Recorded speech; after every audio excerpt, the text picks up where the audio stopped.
how about the injuries we're tracking going into the weekend? Puka Nacua with that AC joint shoulder injury. He practiced in full, so good news on Puka. Derek Carr still limited with a concussion. Geno Smith with the groin injury limited. Kenneth Walker and Zach Charbonnet starting to trend the right way, both limited at least. But at least they showed up to practice. The groin injury is new for Geno Smith. Yes, it so that's is. Something and he's got a lot of things going on. Yeah, so that's just something to pay attention there with Geno, obviously, especially given the fact that they play the Niners this week. A lot of DMPs here. Amari Cooper still not practicing. We've talked a lot about Elijah Moore. Amari Cooper is practicing again, is today. He missed so he's yesterday. finally back. Yes. Yeah, so these are from yesterday. Cooper but practicing today. I don't know if he's officially been cleared from the concussion protocol. Just by the way, this has come in just literally seconds ago. Lamar Jackson back at practice today after missing yesterday. Amari Cooper and David Njoku both back for the Browns as well. So that's nice to see there. So Cooper's practicing. I don't think he's officially been cleared yet. But there's some concern there with Isaiah Pacheco, who did not practice. Yep, but good news on Breece Hall. Yes. Robert Saleh said Breece Hall will be practicing today, and he thinks he'll be able to play. So while Breece Hall hadn't practiced all week, it sounds like that one, much like Cooper, is starting to trend in the right direction. We'll keep an eye on Taysom Hill as well. Yeah, I mean, Schultz and Taysom Hill both potentially missing this week. Could be a tough week. It's always a tough week for tight ends. Could be even tougher there as well. But yes, that was certainly good news on Breece Hall. I think Saleh said he'll be listed as limited in practice today. But he thinks he'll be able to go on Sunday for the Jets. Jerick McKinnon did come back to practice. So, again, if Pacheco misses, I think it would be a mixture between McKinnon and, of course, Clyde Edwards-Helaire. The Packers get their own injury section. Christian Watson, who's dealing with the hamstring, he said he's not sure if he'll play in Week 14 against the Giants. He didn't practice on Thursday. Jaden Reed and Aaron Jones were both limited in Thursday's practice, as was A.J. Dillon. So a lot of different Packers injuries that are totally up in the air right now. Correct. So on the running back side, this is great. This is actually good news because this is the first time Jones has been on a practice field in a few weeks. Yeah. So to me, this feels like Aaron Jones is actually trending in the right direction, and you certainly would love to see Aaron Jones get back out there in a game on Monday night against the Giants. Again, the practice yesterday is basically a Wednesday practice because the Packers play on Monday night against the Giants. Good matchup there if Jones can go. We'll track this Packers injury situation, especially on Sunday morning, Fantasy Football Pregame right here on Peacock and the NFL and NBC YouTube channel. I'm a company man. Show starts at 11 a.m. Eastern. But Dontavian Wicks suddenly becomes kind of interesting here, especially if Jaden Reed is either unavailable or hurt and Christian Watson can't go. 5 straight games with a double-digit target share for Wicks. He's had at least 40 receiving yards in 4 of those. Over the past 4 weeks, Giants allowed the most fantasy points to opposing wide receivers. Jordan Love is red hot. And so I don't think that Wicks is like some sort of amazing play, but I'm just, if you're desperate, if you're sitting around, because there's been a lot of injuries. Christian Kirk goes on IR today. He's done for the year, it appears, so. Anyway, just want to mention Dontavian Wicks. Yep. Also good news that Christian Watson is even in some vague consideration for this week, as it looked like it might be another 3-week hamstring injury, but it doesn't seem as serious as the last time. In some surprising news, as we have an Ocho Cinco tweet here, somebody please get me in touch with Christian Watson. This is my area of expertise. Jordan Love needs him healthy, and I can assure you it doesn't take these damn gurus or machines. Okay, Ocho. Sweet.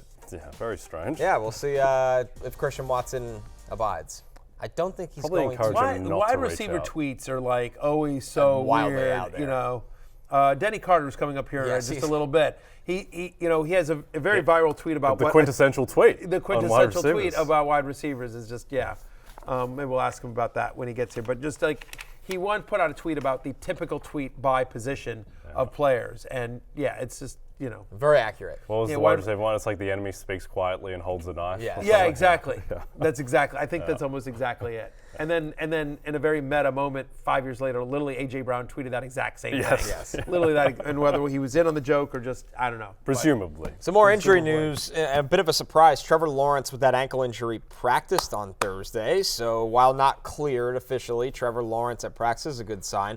While C.J. Beathard, his backup, was limited in Thursday's practice with a shoulder injury. Yeah, I mean, so Nathan Rourke is their QB3. He's the rookie.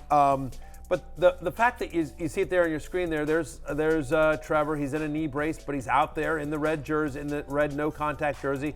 just throwing around. The fact that Trevor Lawrence is even walking around is unbelievable. The fact that he's been doing whatever, nonstop therapy. Like, we thought that was season ending when he had to limp off without the use of a cart, in Jacksonville. The fact that on a Thursday he's back out there, even in a limited fashion, I think gives you hope that whether or not he can go this week against the Colts, feels like his return is sooner rather than later. I think about that Thursday night game against the Saints where we thought he was going to miss, and then he didn't practice all week. He gets out there in a brace and has what, at that point, had been his best game of the season. I think with Lawrence, we're a bit skewed because visually the injury looks so bad, but it looks so bad because his knee snapped back. And his knee is fine. The injury is the ankle, which was before all the snapping back happened. It's just walk a little, just stepped on his ankle. And so I think that Lawrence, Doug Peterson's saying game time decision, optimistic. I think he might play. And the way to take advantage of that is to bet the Jags, who are +3 right now on DraftKings at -102. The line's going to be +3 if CJ Beathard's the quarterback. So you basically just get a free crack at Trevor Lawrence potentially playing because, it's Joe Flacco, very possibly without Amari Cooper on the other side and weather. I think the Jags, I think they're big value at +3. Jay, if you knew Trevor Lawrence was playing, if Peterson comes in and says he's starting, what's the line in this game? Pick. I think pick because it's not going to be full go Trevor Lawrence. I would say the difference between Lawrence and Beathard is it's more than 3, but because it's Lawrence limited. But yeah, I would say pick +1 maybe. And it's going to, I think, +3 if it is Beathard. So you just get a free whack at it. Yeah, Steven, you know what? It's Friday, producer Steven. So I'm going to let that phrase from Jay just kind of lay there. Australian. And not build on it, just for you and that. your HR paperwork needs. That's my present to you, brother. Steven loves Fridays. Steven when loves he gets Fridays. Stuck here, well, by the way, things. exactly, filling out all the paperwork about me. But here's the other thing. Steven's also a diehard Jaguars fan. He loves his Swaguars. So I think he and the rest of Jaguar Nation has to be pretty optimistic about this. I'm gonna place that bet. Actually, as soon as we go to commercial, I'm gonna place that bet because I think Lawrence plays. I'll take the I think he does too. Yeah. Anyway, and if he doesn't, I think CJ Beathard can cover +3 as well against Joe Flacco. So feel good about it. Certainly, the Browns' defense did not look great last week against the Rams. No, it did not. Hey, it's Matthew Berry from NBCSports.com and RotoWorld.com, and I want to thank you so much for watching whatever it is you just watched, or if nothing else, being too lazy to click out of the autoplay after this video started, after whatever it is you actually wanted to watch finished. But now that you're here, I'd like to take a moment here to ask you respectfully now, okay? I'm asking you respectfully to subscribe to the NFL on NBC YouTube channel. You'll get the latest RotoWorld fantasy news headlines, all sorts of great shows, including my own Fantasy Football Happy Hour. So go subscribe now. Again, I'm asking respectfully.